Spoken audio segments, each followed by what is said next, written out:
Hello everyone, स्वागत है आप सभी का आपके अपने learning channel A to learning हम में। मैं आपका होस्ट सद्दाम हुसैन आज लेके आ चुका हूँ क्लास 9 का चैप्टर नंबर सिस्टम का क्लास नंबर 2। इस चैप्टर के पिछले क्लास में हमने natural numbers, whole numbers, integers, rational numbers, irrational numbers, real numbers, prime numbers, composite numbers, even numbers और ओड नंबर्स को पढ़ा था। अगर आपने वो क्लास नहीं देखा तो ऊपर आई बटन में उसका लिंक दिया गया है।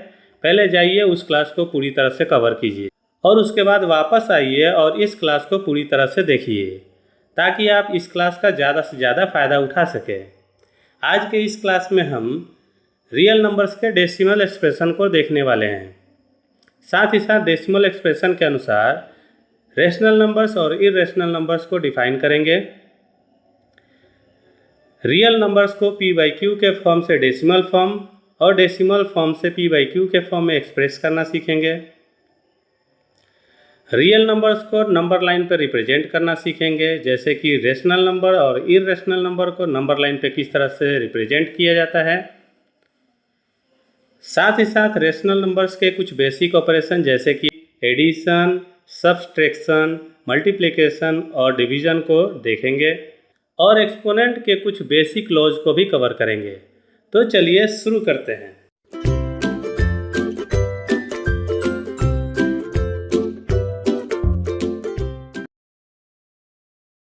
चलिए इसे हम इन 3 एग्जाम्पल की मदद से समझते हैं। इसमें पहला है हमारा 10/3, दूसरा है 7/8 और तीसरा है 1/7। तो चलिए हम पहले नंबर का डेसिमल एक्सप्रेशन निकालते हैं। तो यहाँ हम नंबर 10 को 3 से डिवाइड करेंगे तो ये होगा 3 तिया का 9 1। चलिए रिमाइंडर को हम आर से रिप्रेजेंट कर रहे हैं। अगर हम यहाँ दशमलव देते हैं तो ये हो जाएगा 10, 3 तिया का 9, यहाँ आएगा 1 यानी रिमाइंडर फिर से 1, फिर से ये हो जाएगा 10, फिर से ये होगा 3 तिया का 9, फिर से रिमाइंडर हो जाएगा 1। यानी ये प्रोसेस आगे चलता चला जाएगा, रिमाइंडर 1 आता जाएगा और कोसेंट में हमारा 3 3 3 आता चला जाएगा। चलिए अब इस दूसरे नंबर को देखते हैं। यहाँ हम 7 को 8 से डिवाइड करेंगे तो ये हो जाएगा 0 दशमलव देंगे तो ये हो जाएगा 70, 8 8 64, ये हो जाएगा 6 यानी रिमाइंडर जो हो गया 6, दशमलव के चलते ये हो जाएगा 0 60, 8 7 56, यहाँ हो जाएगा 4 यानी रिमाइंडर हो गया 4, दशमलव के चलते ये हो जाएगा 40 तो ये हो जाएगा 8 5 40, रिमाइंडर हो गया 0। चलिए अब इस तीसरे नंबर का डेसिमल एक्सप्रेशन निकालते हैं। तो यहाँ पे है 1 और हमें 7 से डिवाइड देना है तो ये हो जाएगा 0 दशमलव देंगे हो जाएगा 10, 7 का एक बार में 7, माइनस करने पे आएगा 3 यानी रिमाइंडर आ गया 3, दशमलव के चलते हो जाएगा 30, 7 चौका 28, ये हो जाएगा 2 यानी रिमाइंडर आ गया 2, 20, 7 दूना का 14, रिमाइंडर आ गया 6, हो जाएगा 0, 7 8 56, रिमाइंडर आ जाएगा 4, ये हो जाएगा 0, 7 5 35, रिमाइंडर आ जाएगा 5, ये हो जाएगा 0, 7 7 49, रिमाइंडर आ जाएगा 1, अब यहाँ से ये प्रोसेस रिपीट होने लगेगा। तो चलिए जल्दी से लिख लेते हैं कि अभी तक हमने क्या पाया। पहले नंबर से हमने रिमाइंडर 1 और 1 1 और ये जो है कंटिन्यूअस चलता चला जाएगा। कोसेंट में 3.3 3 3 और ये भी प्रोसेस चलता चला जाएगा।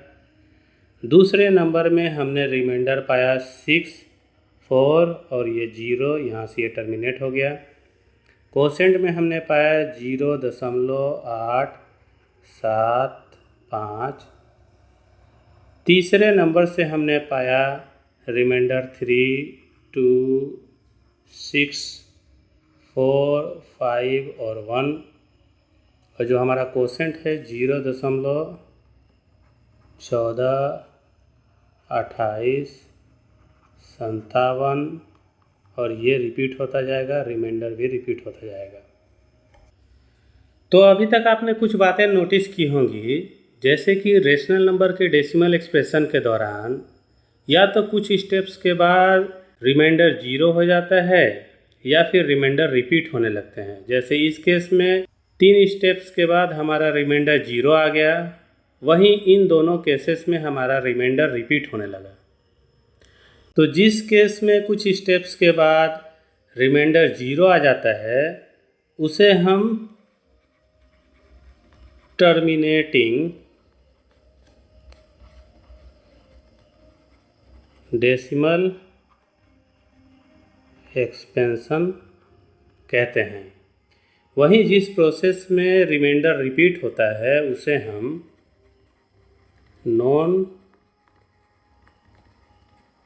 टर्मिनेटिंग रेकरिंग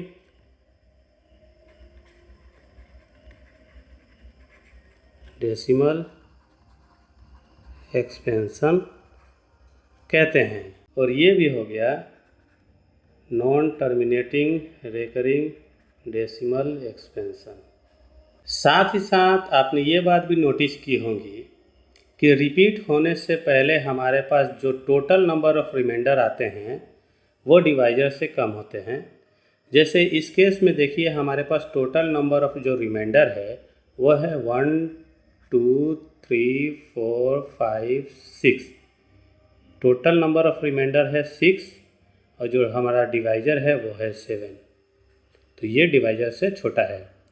वहीं इस केस में देखिए कि जो हमारा रिमाइंडर है रिपीट होने से पहले वो सिर्फ एक ही है, यानी ये इसके बाद तो ये रिपीट ही हो रहा है, और ये जो 1 है वो 3 से छोटा है।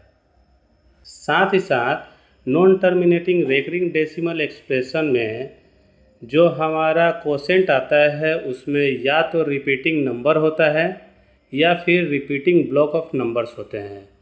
जैसे इस केस में हमारे पास रिपीटिंग नंबर है जिसमें 3 हमेशा रिपीट होता जा रहा है, और वहीं यहाँ पे हमारे पास एक ब्लॉक ऑफ नंबर यानी 142857 है जो कि रिपीट होता जाएगा। तो अभी के डेसिमल एक्सपेंशन के अनुसार हमें 10/3 का वैल्यू जो मिला वो मिला 3.333 और ये रिपीट होता जाएगा। इसे हम कुछ इस तरह से लिख सकते हैं, और ये जो बार है ये दिखाता है कि ये जो नंबर है ये रिपीट होता जाएगा। वही हमारा जो इस एक्सप्रेशन का वैल्यू आया वो आया 0.875। वही हमारा तीसरा नंबर इसका वैल्यू आया 0.1428 57 14 28 57 और ये रिपीटेशन चलता चला जाएगा। इसे हम शॉर्ट फॉर्म में कुछ इस तरह से लिख सकते हैं, और ये जो बार दिखा रहा है इसके नीचे के नंबर यानी कि ये 142857 ये नंबर आगे रिपीट होते जाएंगे। तो चलिए अब हम इरेशनल नंबर के डेसिमल एक्सप्रेशन को भी देख लेते हैं। तो इसमें जो हमारा पहला नंबर है वो है √2। इसका डेसिमल एक्सप्रेशन कुछ इस तरह से है 1.414213562373 और ये आगे चलता चला जाएगा।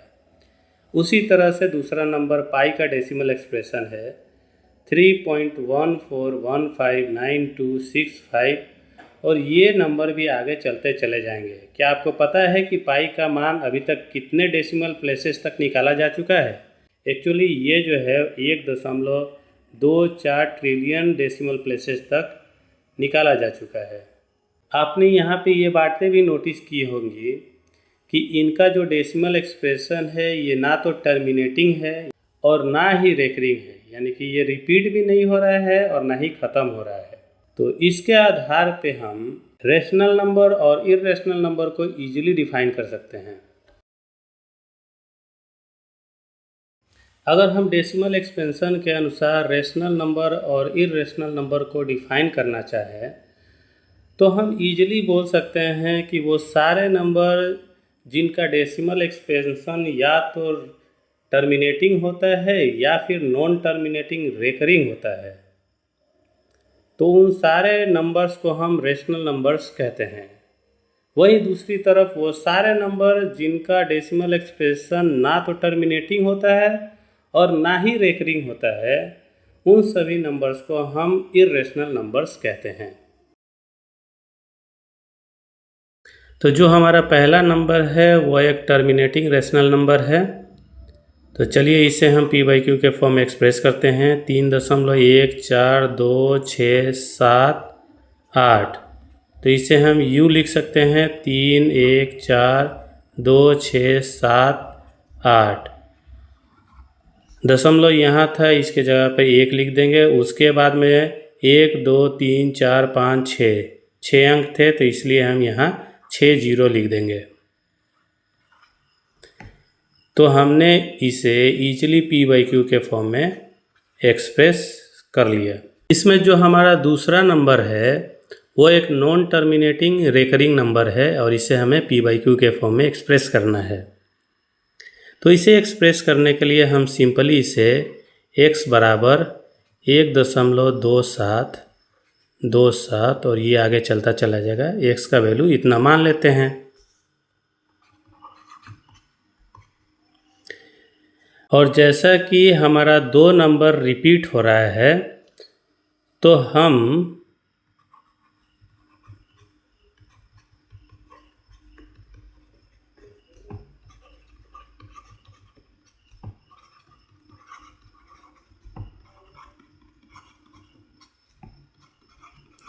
दोनों तरफ 100 से मल्टीप्लाई कर देंगे तो हमारा एक्सप्रेशन कुछ इस तरह से हो जाएगा 100x बराबर 127.27 और ये आगे चलता चला जाएगा। 100x इजकल टू 126 प्लस 1.2727 और ये आगे होता जाएगा। 100x इजकल टू 126 प्लस, और यहाँ पे आप देखिए कि ये जो वैल्यू है ये वही वैल्यू है जिसका मान हमने x के बराबर रखा था, यानी ये x के बराबर है, तो यहाँ हम x लिख देंगे 100x और ये x इस साइड आएगा तो माइनस में हो जाएगा 126, ये हो जाएगा 99x इजकल टू 126, यानी जो x का वैल्यू आएगा वो हो जाएगा 126/99 और ये p/q के फॉर्म में आ गया।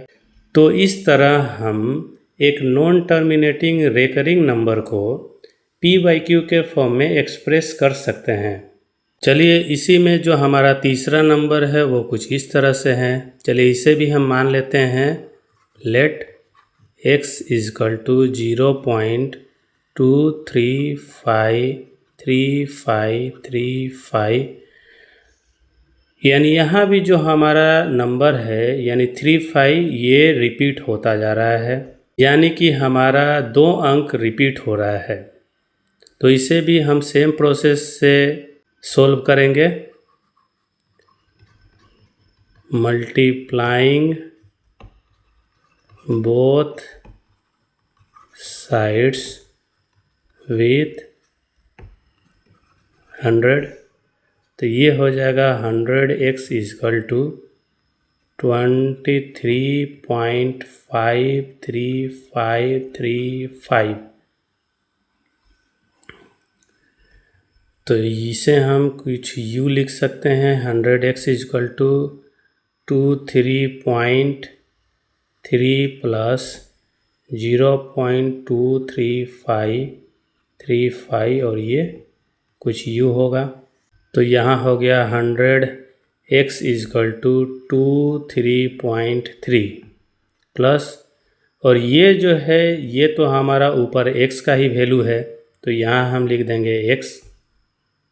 100x minus x equal to 23.3, 99x equal to 23.3।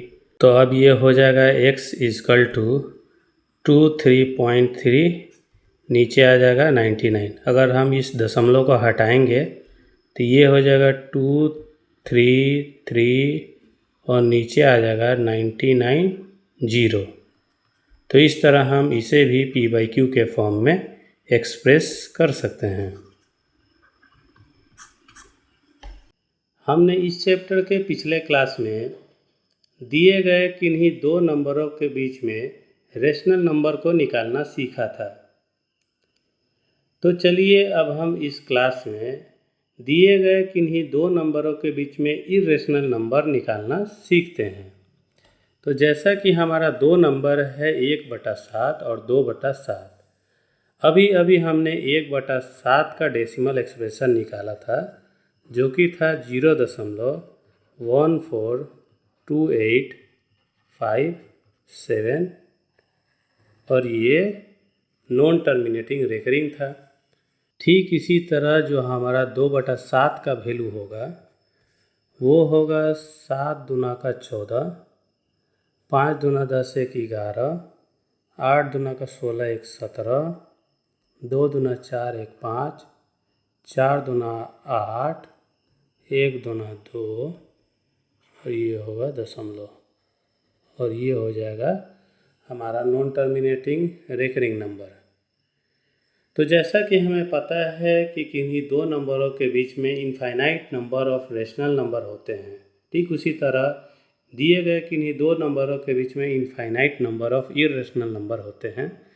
उसी में कुछ इर्रेशनल नंबर होते हैं, जैसे कि 0.150, 1500, 15000 और ये आगे चलता चला जाएगा। अब जो हमारा अगला टॉपिक है वो है locating real number on the number line. इसमें सबसे पहले हम देखते हैं कि किसी नंबर लाइन पर हम इंटीजर्स को किस तरह से लोकेट कर सकते हैं।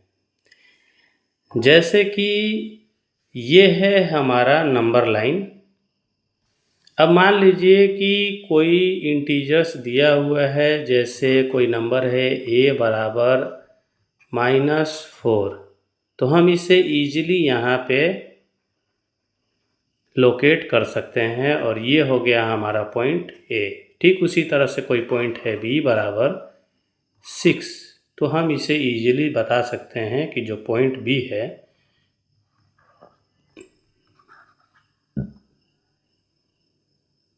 वो यहाँ पे मौजूद है। ठीक उसी तरह से अगर कोई पॉइंट दिया गया है C बराबर -1, तो वो यहाँ पे मौजूद है,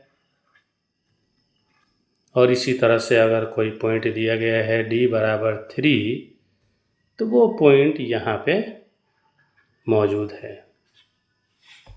अब हमारे पास एक नंबर दिया हुआ है जो कि डेसिमल फॉर्म में है कि locate 2.265 on the number line. तो जैसा कि ये हमारा नंबर लाइन है और हमें पता है कि हमारा नंबर 2.265 2 से बड़ा और 3 से छोटा है, यानी कि जो हमारा नंबर है 2.265 वो इसी एरिया में कहीं मौजूद होगा। तो चलिए अब हम लाइन के इस हिस्से को मैग्नीफाई करके देखते हैं। लाइन के इस हिस्से को मैग्नीफाई करने के बाद हमारा लाइन जो है कुछ इस तरह से दिखाई देगा। 2.2, 2.21 और ये 2.3 तक होगा। तो जैसा कि ये जो हमारा नंबर है 2.265, यानी ये नंबर 2.26 और 2.27 के बीच, यानी जो हमारा नंबर है वो लाइन के इस हिस्से के बीच में कहीं मौजूद होना चाहिए। तो चलिए अब हम इस हिस्से को भी मैग्नीफाई करते हैं। इस हिस्से को मैग्नीफाई करने के बाद जो हमारा नंबर लाइन होगा वो कुछ इस तरह से होगा, और जो हमारा नंबर है 2.265 वो होगा यहाँ पे। यानी इस तरह से हम किसी दिए गए डेसिमल नंबर को भी नंबर लाइन पे रिप्रेजेंट कर सकते हैं, और इस प्रोसेस को हम successive magnification of number lines कहते हैं, क्योंकि इस प्रोसेस में हम नंबर लाइन को सक्सेसिवली मैग्नीफाई करते जा रहे हैं। इसी प्रोसेस के द्वारा हम दिए गए किसी नॉन टर्मिनेटिंग रेकरिंग नंबर को भी नंबर लाइन पर रिप्रेजेंट कर सकते हैं। तो चलिए अब हम इर्रेशनल नंबर को नंबर लाइन पर रिप्रेजेंट करना सीखते हैं। तो इसमें जो हमारा पहला नंबर है वो है √2। तो इसे हम नंबर लाइन को कुछ यू रिप्रेजेंट करते हैं O, इसे हम लिखते हैं A, और इसके ऊपर 1 यूनिट का एक परपेंडिकुलर स्ट्रेट लाइन ड्रॉ करते हैं और इसे हम लिखते हैं B। O B को आपस में मिलाने पर हमारे पास एक राइट एंगल ट्रायंगल मिलता है जो कि OAB है। पाइथागोरस थ्योरम के अनुसार जो हमारा OB होगा वो होगा √OA का स्क्वायर प्लस AB का स्क्वायर। तो जैसा कि हम जानते हैं कि OA जो है वो 1 यूनिट है और AB जो है ये भी 1 यूनिट है। तो इस तरह जो हमारा नंबर आया वो आया √2, यानी जो हमारा OB का डिस्टेंस है वो है √2। अगर हम एक कंपास लेते हैं, उसमें ओरिजिन 0 रखते हैं और रेडियस B लेकर एक आर्क बनाते हैं जो कि नंबर लाइन को मान लीजिए कि कहीं पे यहाँ पे कट करता है, तो जो हमारा √2 होगा वो नंबर लाइन पे कुछ यहाँ पे रिप्रेजेंट होगा। ठीक उसी तरह से हम √3 को भी नंबर लाइन पर रिप्रेजेंट कर सकते हैं, कि जैसे कि हमने देखा इसे हमने O लिया था, इसे A लिया था और यहाँ पे एक हमने लाइन ड्रॉ किया था और ये था B, ये हो गया था √2। अगर हम OB के ऊपर 1 यूनिट का एक परपेंडिकुलर स्ट्रेट लाइन ड्रॉ करेंगे जो कि OB पर परपेंडिकुलर होगा, ये हो गया 1 यूनिट का। मान लीजिए कि हम इसे नाम देते हैं C और OC को आपस में मिला देते हैं। तो पाइथागोरस थ्योरम के अनुसार जो हमारा OC होगा वो होगा OB का स्क्वायर प्लस BC का स्क्वायर बराबर जो हमारा OB है वो है √2 का स्क्वायर प्लस, और ये BC जो है वो है 1 का स्क्वायर हो गया। तो ये हो गया 2 + 1 यानी कि √3। यानी जो हमारा ये लाइन है OC ये है √3। अब आगे का प्रोसेस सेम है कि हम एक कंपास लेंगे, 0 को एज अ सेंटर लेंगे, C को एज अ रेडियस लेंगे और इस रेडियस लेके कंपास की मदद से एक आर्क ड्रॉ करेंगे जो कि नंबर लाइन को मान लीजिए कि कहीं पे यहाँ पे कट करेगा, और यही जो हमारा नंबर होगा √3 को रिप्रेजेंट करेगा। तो चलिए अब हम इन जनरल फॉर्म √x को नंबर लाइन पे रिप्रेजेंट करना सीखते हैं।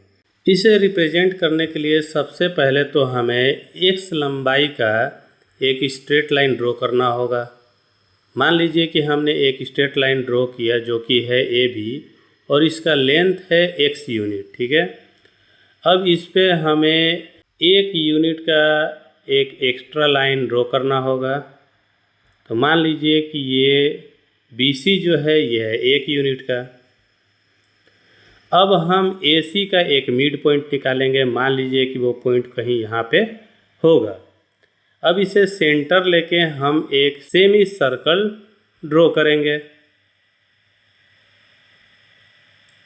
और वो जो सेमी सर्कल होगा वो मान लीजिए कुछ ऐसे होगा। अब यहाँ B पर एक परपेंडिकुलर स्ट्रेट लाइन ड्रॉ करेंगे जो कि इस सेमी सर्कल को मान लीजिए यहाँ पॉइंट D पे काटता है। तो ये जो हमारा लाइन होगा BD, इसी का लेंथ हो जाएगा √x।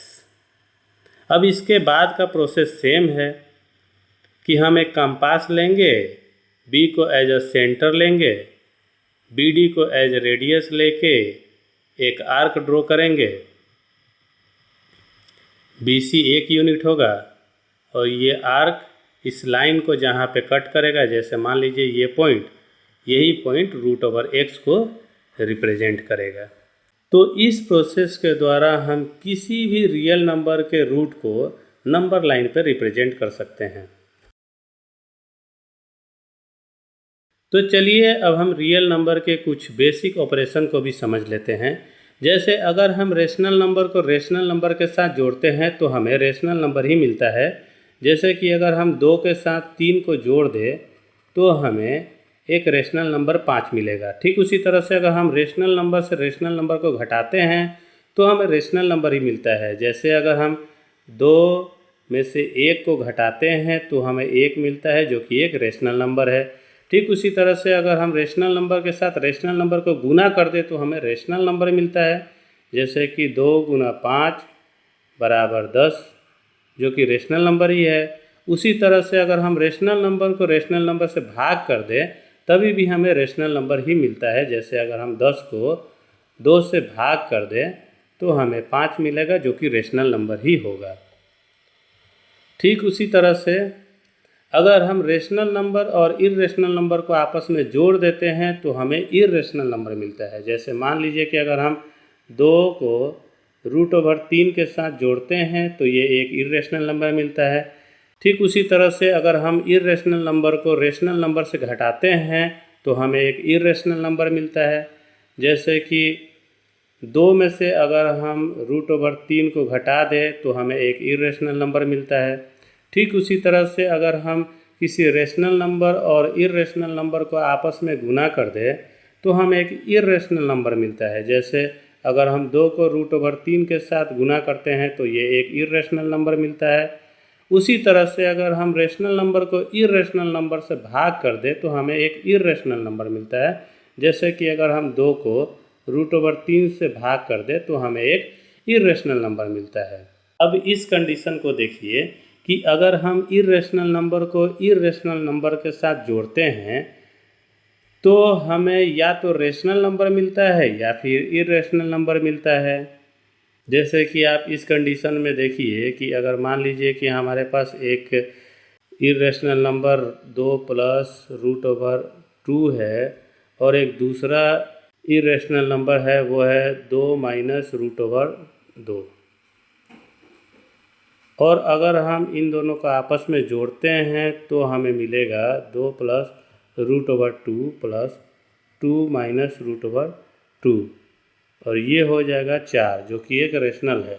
पर वहीं अगर ये भी प्लस रहता तो ये भी प्लस हो जाता तो हमें मिलता है 4 + 2√2। तो इस तरह से हम बोल सकते हैं कि अगर हम इर्रेशनल नंबर के साथ इर्रेशनल नंबर को जोड़ते हैं तो या तो हमें रेशनल नंबर मिल सकता है या फिर इर्रेशनल नंबर मिल सकता है। ठीक उसी तरह से अगर हम इर्रेशनल नंबर को इर्रेशनल नंबर से माइनस करेंगे तभी भी हमें रेशनल नंबर भी मिल सकता है और इर्रेशनल नंबर भी मिल सकता है। ठीक उसी तरह से अगर हम इर्रेशनल नंबर और इर्रेशनल नंबर को आपस में गुना करें तो हमें रेशनल नंबर या फिर इर्रेशनल नंबर कोई भी मिल सकता है। ठीक उसी तरह से अगर हम इर्रेशनल नंबर को किसी इर्रेशनल नंबर से डिवाइड कर दें तो हमें रेशनल नंबर या फिर इर्रेशनल नंबर में से कोई भी मिल सकता है। इरेशनल नंबर को पढ़ते समय हमने बहुत सारे नंबर ऐसे देखे जो कि इस फॉर्म में थे, जैसे √2, √5, √7, यानी कि इस तरह के फॉर्म में थे। क्या आपको पता है कि इस साइन को क्या कहा जाता है? एक्चुअली इस साइन को हम रेडिकल साइन कहते हैं। और ये जो रूट है वो कुछ इस तरह से हो सकता है, या फिर क्यूबिक रूट भी हो सकता है, या फिर nth रूट भी हो सकता है। तो चलिए अब इन रेडिकल साइन वाले नंबरों का कुछ बेसिक प्रॉपर्टी भी देख लेते हैं। जैसे पहला है रूट में a और b, इसका मतलब होता है √a गुना रूट में b। ठीक उसी तरह से जो दूसरा प्रॉपर्टी है, अगर इस तरह से दिया हुआ है तो इसका मतलब होता है √a को √b से डिवाइड किया गया है। ठीक उसी तरह से तीसरा, अगर ऐसे है √a प्लस √b और √a माइनस √b, तो इसका मतलब होता है a माइनस b। ठीक उसी तरह से अगर दिया हुआ है कि a plus √b, a minus √b, तो ये हो जाएगा a² माइनस b। 5 नंबर, अगर ऐसे दिया हुआ है √a प्लस √b और गुना में √c प्लस √d, तो वो कुछ ऐसे होगा ac प्लस रूट ओवर में ad प्लस रूट ओवर में bc प्लस रूट ओवर में bd।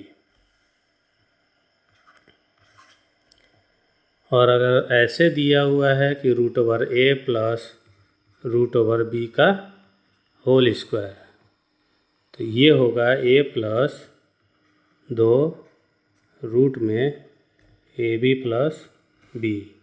ठीक उसी तरह से अगर दिया हुआ है √a माइनस √b का होल स्क्वायर, तो ये हो जाएगा a माइनस 2 रूट में ab प्लस b।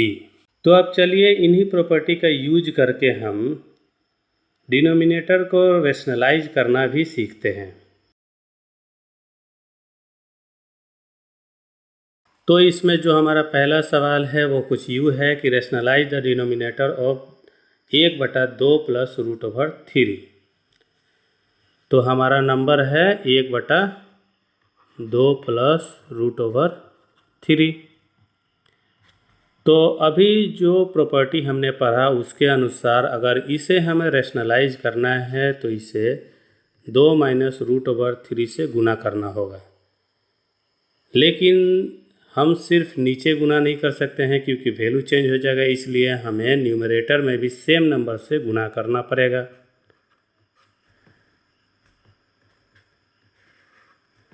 तो अब जो हमारा नंबर होगा वो कुछ यूँ होगा 2√3 और ये हो जाएगा 2 का स्क्वायर माइनस 3, तो ये आ जाएगा 2√3, ये आ जाएगा 4 माइनस 3, तो ये हो गया 2 माइनस √3 बटा में 1।